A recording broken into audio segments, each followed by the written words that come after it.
বন্ধুরা সবাই কেমন আছেন? আশা করি সবাই ভালো আছেন।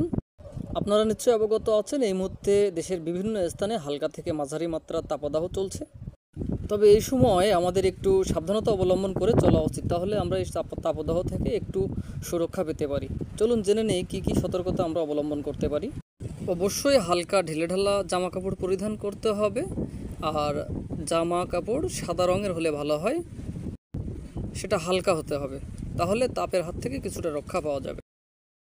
যত সম্ভব ঘরে থাকার চেষ্টা করতে হবে। তবে এক্ষেত্রে যারা বাইরে যায় সেক্ষেত্রে ছাতা জাতীয় কিছু ব্যবহার করতে পারে, অবশ্য চেষ্টা করতে হবে ছায়াযুক্ত স্থানে থাকার। এছাড়া আমরা অনেকেই আছি যারা বাইরে কাজ করি, অনেকে মাঠে কাজ করে, সেক্ষেত্রে আমরা টুপি বা ছাতা জাতীয় কিছু ব্যবহার করতে পারি যাতে একটু ছায়া দেয়, এক্ষেত্রে তাপের হাত থেকে কিছুটা রক্ষা পাওয়া যেতে পারে।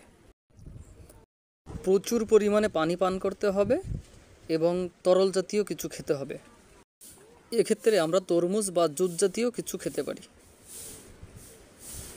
কারণ পানি স্বল্পতা এই সময় অনেক সমস্যার কারণ হতে পারে। তাই আমরা চেষ্টা করব শরীরের পানি স্বল্পতা না হতে দেওয়ার।